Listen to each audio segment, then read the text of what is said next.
I change into English because Bon, je vais repasser à l'anglais parce que, voilà, je suis plus à l'aise. Alors, j'aimerais tout d'abord me présenter. Je m'appelle Veit Stelte, je suis allemand. Je suis orthodontiste. Ma présentation aujourd'hui sera assez personnelle. Je vais vous parler de moi, je vais vous parler de la façon dont je travaille et traite mes patients, de la façon dont je gère mon cabinet. Je vous parlerai également de ma famille, ça c'est mon fils. C'est plutôt un gars malin. Bon, évidemment, je suis son père, donc. Mais il fait du kitesurf.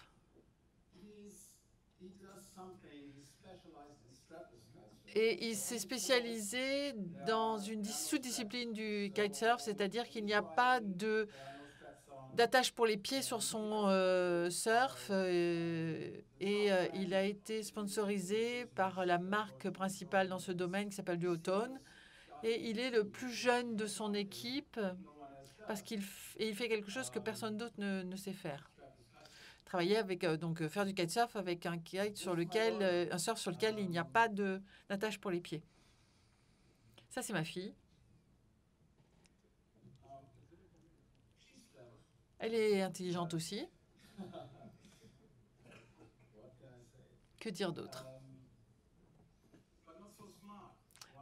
Mais pas si maligne que ça. Pourquoi?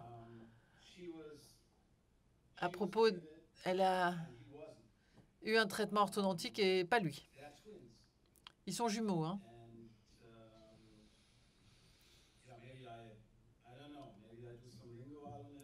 Alors peut-être que je lui ferai de l'orthodontie linguale ou peut-être des aligneurs, mais j'aime beaucoup le sourire de ma fille et vous voyez, elle a été traitée évidemment avec un système Genius. Donc, comme je disais, elle ne doit pas être très intelligente parce que comme toutes les filles maintenant, elle est passionnée par les chevaux. Je crois qu'en France aussi, toutes les filles font du cheval, c'est un sport de filles. En fait, en équitation, les compétitions sont difficiles et c'est très difficile de monter jusqu'au plus haut niveau. Et voilà les trois femmes de ma vie. Il y a ma maman, ma fille et tout à fait à gauche, mon épouse. Elle pensait qu'elle était intelligente parce qu'on lui a dit que les orthodontistes allemands sont très riches, qui gagnent bien leur vie et que si elle arrivait à en attraper un, elle n'aurait plus besoin de travailler. Et malheureusement, elle s'est trompée. Clairement, je suis ici, je travaille. En tout cas, moi, je travaille. Et elle travaille aussi. Elle est décoratrice d'intérieur et vous verrez une partie de son travail parce que c'est elle qui a justement redécoré notre cabinet. Donc, me voilà encore. Ça, c'était la semaine dernière. On préparait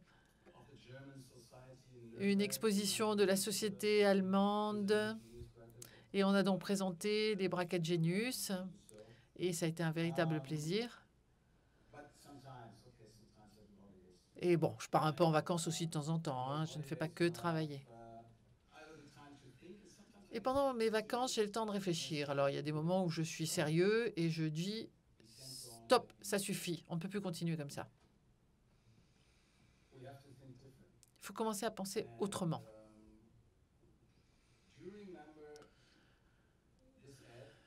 Vous vous souvenez de cette publicité? Un hommage à tous les fous, les décalés, les rebelles, ceux qui ont créé des problèmes, ceux qui ont essayé de faire rentrer des pièces rondes dans des trous carrés, ceux qui ont vu les choses différemment, ceux qui n'aiment pas les règles et n'ont pas de respect pour le statu quo. Vous pouvez les citer, vous pouvez ne pas être d'accord avec eux, vous pouvez les encenser ou au contraire les honnir. Et la seule chose que vous ne pourrez pas faire, c'est les ignorer. Parce que ce sont eux qui ont fait changer le monde. Ce sont eux qui ont fait avancer l'humanité tout entière. Certains les prendront pour fous, mais nous voyons en eux le génie. Parce que ceux qui sont suffisamment fous pour penser qu'ils peuvent changer le monde sont ceux qui y arrivent. Quand j'écoute cette publicité, elle a été lancée par Apple en 1975, il y a plus de 20 ans. 95, pardon, et il parlait à l'époque de changement, changer des choses il y a 20 ans, un peu plus de 20 ans.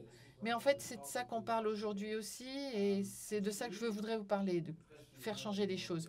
D'ailleurs, la question n'est même plus tellement de savoir si on doit faire changer les choses. La question, c'est est-ce qu'on va assez vite? Est-ce qu'on est déjà en train de le faire suffisamment vite? Pourquoi est-ce que c'est si important? Le marché de l'orthodontie, notre profession, donc notre gagne-pain, crée des révolutions, des perturbations dans le système. Je vais vous expliquer ce que je veux dire par là. Je voudrais d'ailleurs vous lire une définition. Il s'agit en fait d'une innovation qui crée un nouveau marché. Un marché donc nouveau qui perturbe les choses. Et cela veut dire que l'on va déplacer en fait des sociétés qui sont bien établies sur le marché, des produits qui sont bien établis ou des alliances bien établies sur le marché et qu'on va modifier l'état des choses. Vous vous souvenez de ça?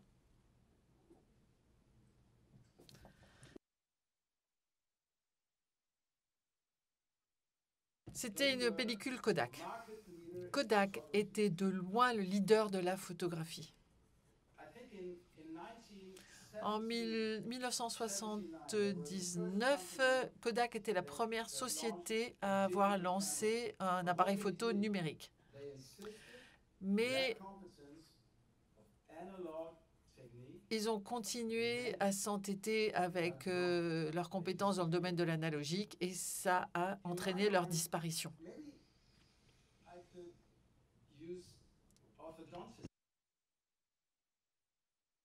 Alors, je pourrais peut-être appliquer mes connaissances à la même règle. Les orthodontistes savent tout, savent beaucoup de choses, mais s'ils s'entêtent à ne vouloir concentrer leurs compétences que sur l'analogique, eh bien, ça peut être une décision qui va sonner le glas pour eux.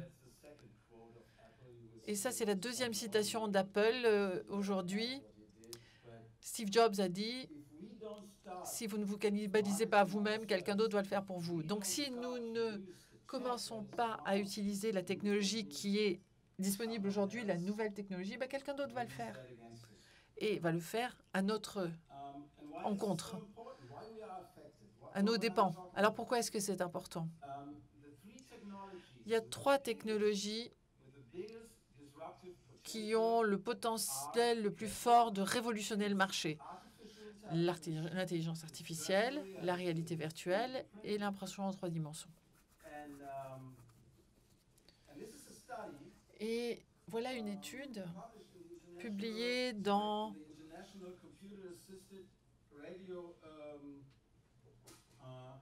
une publication sur la chirurgie radiologique assistée par ordinateur en 2017. Et là, les auteurs ont essayé de comprendre quel est le système qui permet de mieux trouver les points en céphalométrie 3 dimensions. Est-ce que l'ordinateur est plus fort ou est-ce que c'est l'humain? Donc le résultat, c'est que la segmentation automatique montre un niveau de précision sans différence significative entre le système qui le fait automatiquement et le système, enfin le travail réalisé par l'humain.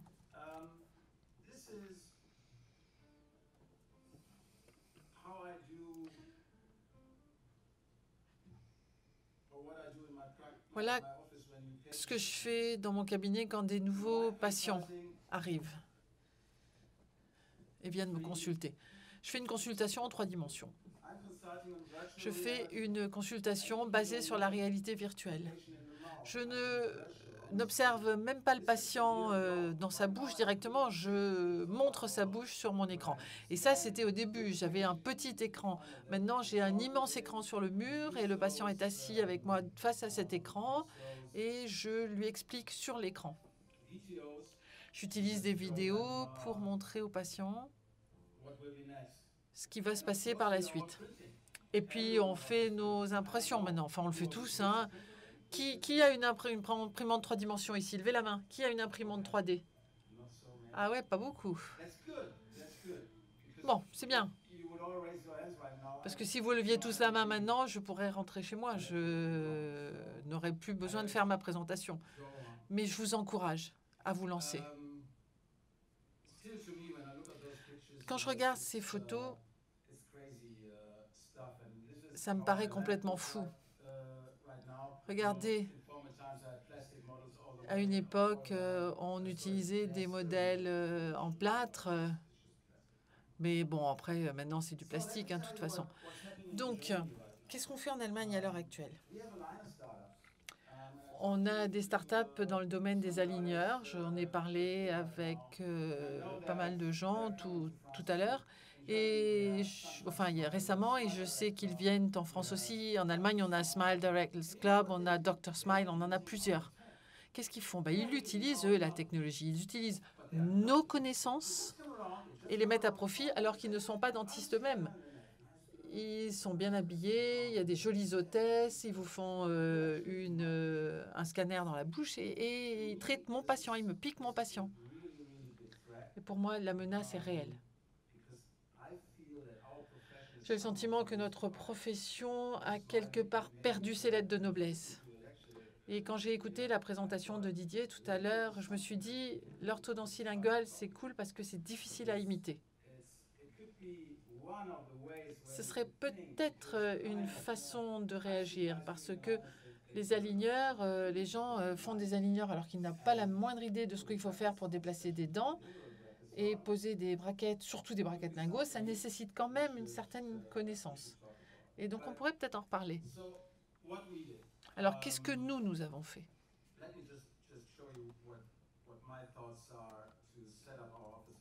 Déjà, je voudrais vous expliquer comment je vois, moi, le cabinet de l'avenir. Nous avons créé un logo et un slogan.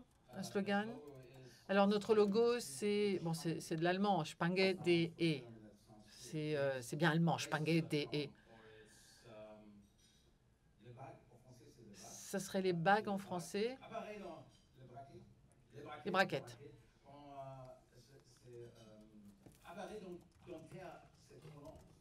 C'est pas bon. Spange, c'est cool. You should remember that name, Spange. Spange DE. Ça sonne bien, ça percute. Donc notre slogan, c'est « Nous déplaçons les dents ». C'est ça mon métier, c'est ça mon gagne-pain, je bouge les dents. Nous avons créé un nouveau cabinet, nous voulions un cabinet différent. Nous avons décidé déjà de le localiser dans un endroit agréable. Nous voulions qu'il soit accueillant. Pas qu'on ait l'impression de rentrer dans un hôpital, mais plutôt dans un endroit accueillant, avec des pièces spacieuses. Il y a une bonne odeur. On a des espaces de traitement qui sont très accueillants. Et surtout, on est juste à côté d'un parc. On a une vue sur la nature, comme ici, quoi. C'est beau quand on regarde dehors. Il y a un restaurant pas loin. Donc ça, c'était déjà le premier objectif. Réinventer le cabinet d'orthodontie. Et on a essayé de comprendre quels peuvent être les clés du succès, les facteurs qui rendaient un cabinet d'orthodontie efficace et qui assuraient son succès. Et il y en a 4. Le marketing, la communication, l'expérience dans le cabinet, l'expérience pour le patient dans le cabinet et l'expérience de traitement. Donc, ce n'est pas mon expérience, c'est l'expérience vécue par le patient. Et vous ne voyez pas qu'il manque quelque chose là sur la liste? Le traitement, la qualité du traitement. La qualité du traitement n'est au final pas forcément la première raison pour laquelle le patient vient vous trouver dans votre cabinet, parce qu'il ne sait pas en fait. Bon, bien sûr qu'on sait que Dr Filion est l'un des meilleurs orthodontistes lingots dans le monde entier. Moi aussi, je fais de la linguale. Pourquoi est-ce qu'ils viennent me voir et pourquoi est-ce qu'ils ne vont pas vous voir? Si vous pouvez ouvrir un cabinet juste à côté du mien, on verra chez qui ils vont. Et s'ils viennent chez moi, ce sera pour d'autres raisons, à moins que le docteur Filion mette en œuvre quelque chose de nouveau qu'il est en train d'apprendre à l'heure actuelle. Donc non, la qualité n'est pas forcément le premier élément, elle n'est pas sur la liste. La compétence ne crée pas la confiance. La confiance, elle est générée par d'autres facteurs. La technologie, les images, mais pas nécessairement la qualité du traitement. Et lorsque j'ai introduit toutes ces modifications dans mon cabinet,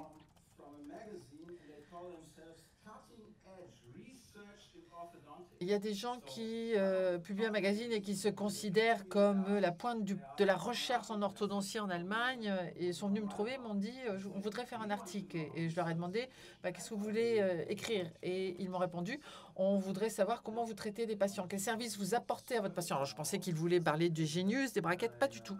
Ils voulaient vraiment parler des services. Voilà l'article, excusez-moi.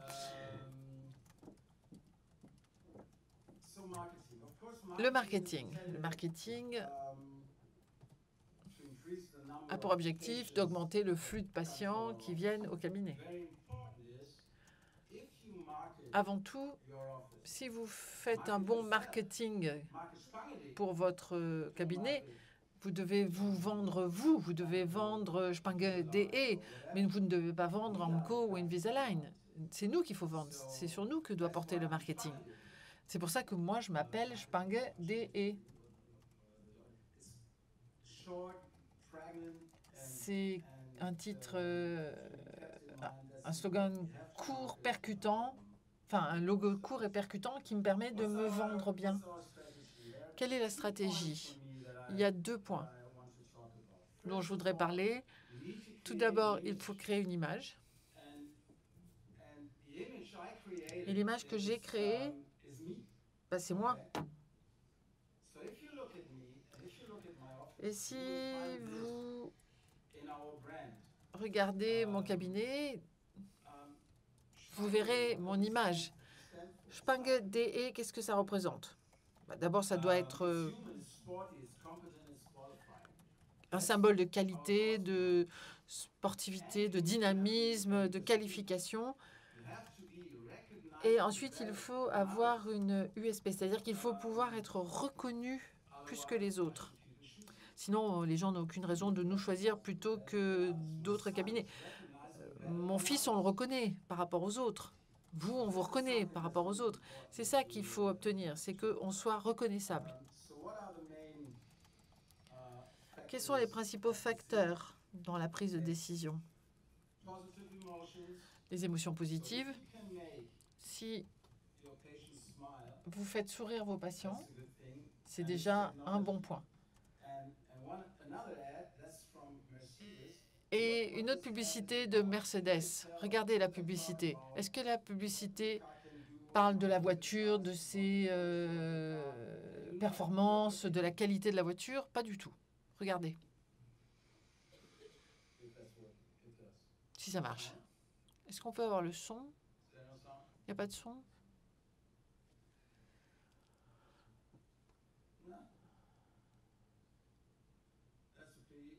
Ah, c'est dommage.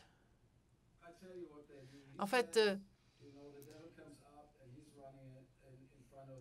il voit la mort à côté de lui dans le siège à côté et il arrive face à un obstacle, il s'arrête et il dit à la mort, désolé, il faut que vous descendiez de la voiture parce que moi j'ai une Mercedes. Je suis désolée, vous n'avez pas entendu la bande-son, mais Mercedes a fait une publicité, une campagne de publicité sur leur sur le nouveau modèle, sans parler de la qualité des performances de la voiture. Quels sont les outils de marketing? Bon, bien sûr, il y a le logo, il y a la page sur le site Internet qui met en avant les différences. Pourquoi est-ce qu'il faut être différent des autres? Je voudrais lire la diapositive pour vous. Il y a trop de sociétés qui se ressemblent, avec des employés qui se ressemblent, avec une formation qui se ressemble et qui font tous la même chose, des choses qui se ressemblent. Ils ont les mêmes idées, ils produisent les mêmes produits, qu'ils vendent au même prix, avec le même niveau de qualité. Donc, si vous googlez, si vous faites une recherche Google sur docteur, voilà, vous aurez toutes ces photographies, toutes ces images de docteurs. Lequel est-ce que vous choisiriez? Lequel vous attire le plus au départ? Aucun. En fait, ils sont tous pareils, ils sont tous ennuyeux. Il n'y en a pas un qui a l'air plus compétent, plus intelligent que les autres. Si vous faites une recherche Google image docteur, voilà ce que vous aurez. Il vous faut autre chose, un logo qui vous permette de vous distinguer. Quel est l'objectif d'un logo? C'est d'être différent, et ça passe par la reconnaissance. Si il y a l'orientation et la décision. C'est ce qui va orienter les gens, les amener à décider où aller. Donc moi, je mets mon logo partout, sur des skateboards, sur ma voiture.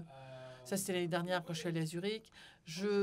Même pendant des tournois de tennis, de golf, je l'ai même mis sur ma montre.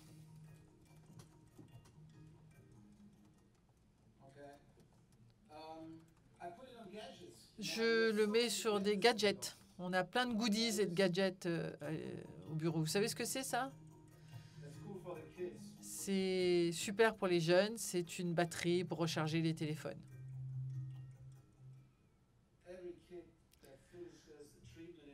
Tous les adolescents qui sont traités chez nous, lorsqu'ils terminent le traitement, partent avec une batterie. Et quand à l'école ou au lycée, les autres copains voient la batterie, ils disent « Mais c'est quoi ça ?»« Ah ben c'est mon orthodontiste qui me l'a donné. » On cherche des sponsors également. Ripley est un sponsor chez nous parce que nous avons modifié le look de nos employés. Nous ne voulions plus être en blanc comme tout le monde.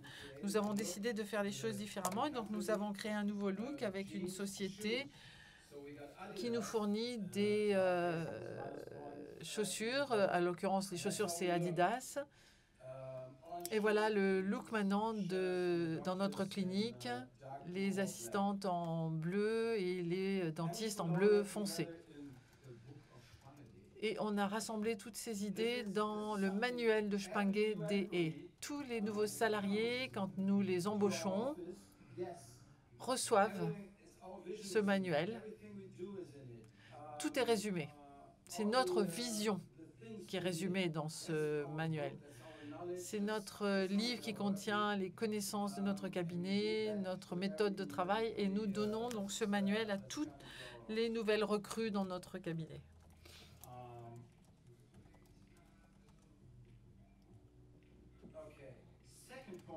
Ensuite, deuxième point, la communication.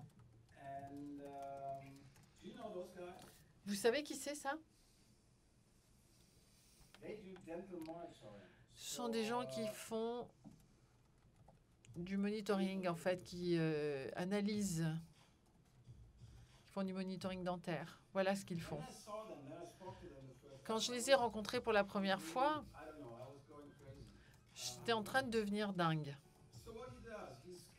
Regardez, ils scannent et ensuite il y a une app sur l'ordinateur et ils disent à la patiente, vous n'avez même pas besoin de venir au cabinet, prenez ça et emmenez vos aligneurs partout dans vos randonnées, dans le monde entier, et on vous suivra partout. Envoyez-nous vos données et regardez ce qu'elle fait. Elle sort son iPhone, elle fait un scan de ses dents et ce monsieur derrière son bureau lui dit « Ah, c'est très très bien, le traitement évolue bien, vos braquettes sont bien positionnées, continuez comme ça, c'est très bien. » Struck my eye so much. Et ce qui a vraiment retenu mon attention dans ce clip, c'est surtout que c'est ce que fait la concurrence. Quand je demande aux parents qui viennent au cabinet, évidemment, j'aime bien les voir le plus longtemps possible parce que la sécurité sociale allemande nous rembourse sur la base de la fréquence des rendez-vous. Et donc, moi, je dis aux parents, bon, il faudrait que vous reveniez toutes les 4 ou 6 semaines. Et le problème, c'est que donc la concurrence, comme celle que je viens de vous montrer, disent, oh, il n'y a même plus besoin d'aller voir l'orthodontiste. Donc, c'est un drôle de monde quand même. Et quand j'ai vu ça, je me suis dit, si moi, je n'utilise pas cette technologie, les autres vont le faire. Alors, c'est peut-être le moment de changer. Et sinon, je vais rester immobile. Je vais faire comme Kodak, en me disant, bon, je continue de faire comme j'ai toujours fait. C'est à voir. Donc, quelle est l'expérience que je propose à mon patient? Donc, d'abord, la consultation. Ça, je vous ai déjà montré, la consultation 100% numérique. Ensuite, pour ce qui est le traitement et la planification thérapeutique, là encore, on est 100% numérique parce que tout ce que je vous ai dit jusqu'à présent, je ne traite plus, donc je traite tout en numérique. Je suis passée à la génération numérique. Et donc, mon objectif pour moi, c'est d'avoir un parcours de soins 100% numérique, 100% au cabinet. Alors, c'est vrai que les braquettes, on nous dit, c'est pas sexy, c'est pas glamour. À moins qu'on fasse quelque chose pour changer ce point de vue. Et c'est vrai que j'ai été choquée. Alors, le mot est un peu fort lorsque tout à l'heure le collègue nous a montré les statistiques sur le marché, la façon dont les aligneurs grignotent peu à peu le marché. On va sur du 40%, sur du bientôt 60% du marché. Et c'est dingue. Quand j'ai vu ça, dans ma tête, c'est comme si des boulons s'étaient mis à s'activer dans tous les sens. Et des engrenages, je me suis dit, ouais, il faut faire quelque chose. Alors bon, voilà ce cas. Un cas, j'espère pouvoir vous le montrer l'année prochaine, dans sa totalité, puisqu'il est encore en cours. Voici donc le setup de ce cas. Je suis très déçue de ne pas avoir les dernières photos. Normalement, donc c'est un cas qui est très sympa. Donc cet enfant a un frère jumeau. Donc l'un des deux a été traité en 100% numérique. Ce n'est pas un cas très difficile. Néanmoins, on montre le VTO, donc la planification virtuelle du traitement, visuel de l'objectif du traitement. On montre le setup digital, on montre comment on va poser les braquettes, on montre comment toutes les dents vont bouger. Donc tout ça, on montre ça au patient. Et le patient donc les voit non seulement sur l'écran du cabinet, mais peut aussi les prendre avec lui. Et il se dit, oh là là, mais ça c'est de la haute technologie, c'est pas juste mettre un braquette et tirer les dents. Son frère jumeau a été traité avec des braquettes Genius, mais selon une approche analogique. Et je ne sais pas quel sera le résultat du traitement. Disons que c'est intéressant parce qu'en parallèle, on a deux jumeaux qui sont traités avec les deux modalités. Alors, très honnêtement, j'ai donc... J'utilise ces guides de transfert. Je les ai utilisés que sur 2 patients. Pour l'instant, ça n'a pas super bien marché parce que je me fais un peu la main. En revanche, ceux-là, ici, donc, fonctionnent mieux. Pareil, c'est une autre technique de gouttière de transfert. On voit que ça permet de faire un collage des braquettes extrêmement précis. On utilise du combiplast aussi. Et vous avez ici une photo lorsqu'on a fait le collage indirect. Et vous voyez donc ces gouttières en bouche qui nous aident vraiment à poser nos braquettes. Donc il n'y a pas grand-chose de plus à dire que sinon que c'est vraiment ça fait une grande facilité. Donc on a rajouté ici des élastiques. Ici il y a une dent sur laquelle on a dû repositionner un braquette en cours de traitement. Donc il y en a une encore qui n'est pas bien dans l'arcade. Mais on voit que ce patient est en bonne voie. Donc ça, c'est avec du traitement multi-attache. On peut faire la même chose avec les aligneurs et d'autres orateurs qui m'ont précédé. On dit les aligneurs, il faut les fabriquer dans son propre labo. C'est pas le moment d'alimenter Invisalign et d'aider Invisalign à rendre ses algorithmes encore plus puissants. Il faut garder vos labos, vos données chez vous, dans votre labo. Ici, donc, c'est une de nos patientes très sympa au demeurant. On la traite par aligneur, donc il y a donc ce logiciel qu'ils ont, cette petite appli qui leur permet de voir que quand la lumière est verte, ça veut dire que bon, le traitement suit son cours comme prévu. Tout ça repose donc sur la VTO, on ferme les espaces. Quand on propose un traitement par aligneur, on met des taquets. Et ces taquets, pareil, c'est nous qui les fabriquons. On ne va pas pêcher des taquets directement dans une bibliothèque de taquets. Donc, on fabrique tout, si vous voulez, de bout en bout, que ce soit les aligneurs, que ce soit les taquets. Et là encore, on peut fermer les espaces. Voilà l'aligneur en bouche. Et je crois que cette patiente va être traitée avec 12 aligneurs. Et évidemment, tout va très bien se passer. Vous avez ici donc le modèle imprimé qui va servir de base à la fabrication ensuite des aligneurs. Quelque chose que je viens récemment d'essayer, c'est un matériau, ça s'appelle le Zenduraflex. Je vous invite à l'essayer, à essayer ce matériau qui est un matériau thermoformable. Et je vous propose de faire une comparaison justement entre le matériau thermoformable que vous avez l'habitude d'utiliser et celui-là. En fait, il s'agit de couches de matériaux, donc c'est une espèce de multicouche. Et pour moi, c'est vraiment ce matériau qui va permettre de procurer le meilleur confort de port et aussi la meilleure qualité de mouvement. Après, parlons un peu de la contention. Alors, il y a le Memotane, hein, tout le monde connaît Memotane, mais vous pouvez faire ça vous-même. C'est une entreprise allemande pourtant, hein, donc je ne devrais pas vous dire ça. Mais n'allez pas acheter un Memotane, fabriquez-le vous-même, cette contention. Et la contention, bon, pour moi, c'est important d'avoir une rétention, une rotation. Ici, c'est une patiente qui est germano-turque ou turco-germanaise. Elle est souvent très maquillée, mais c'est une très jolie fille. Et vous avez ici la contention qu'on lui a posée. Donc, on met ici des boutons, ou en tout cas des petits points ici au niveau du logiciel, à l'endroit où va venir être collée la contention. Et ici, d'un seul clic, votre logiciel va vous fabriquer votre contention. Alors après, vous pouvez entraîner le logiciel, c'est-à-dire qu'au fur et à mesure que vous allez traiter des cas, le logiciel va apprendre vos préférences.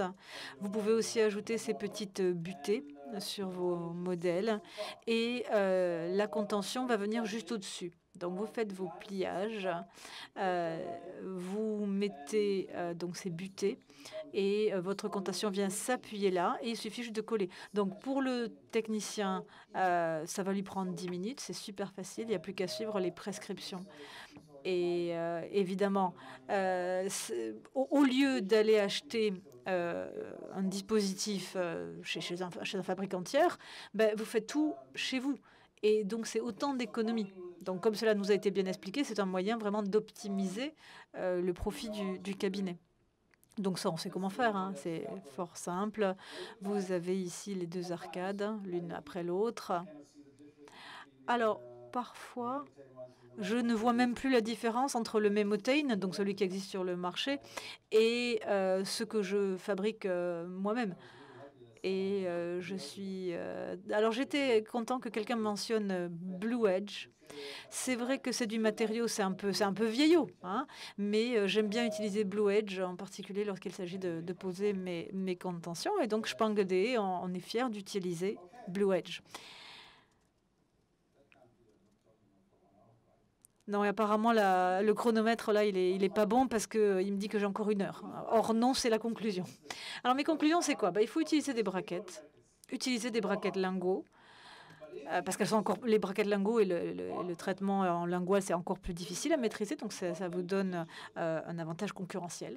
Je vous encourage très vivement à faire du collage indirect, d'utiliser les processus numériques pour améliorer la précision de positionnement. Je vous encourage aussi à fabriquer en interne vos aligneurs, vos contentions, et ne transférez pas votre savoir-faire en dehors du cabinet, parce que plus vous envoyez des données, plus vous envoyez du savoir-faire, plus ce savoir-faire vous sera dérobé d'une certaine manière par ces entreprises à qui vous les envoyez. Je vous enjoins néanmoins à utiliser les nouvelles technologies. Alors, la technologie, ce n'est pas elle qui est contre-productive. Elle est là, il faut l'utiliser. Simplement, il faut vraiment garder son savoir-faire. Une fois de plus, il faut garder ce grain de folie. Il faut rester à l'avant-garde. Et je vous enjoins, une fois de plus, à conserver vos savoir-faire.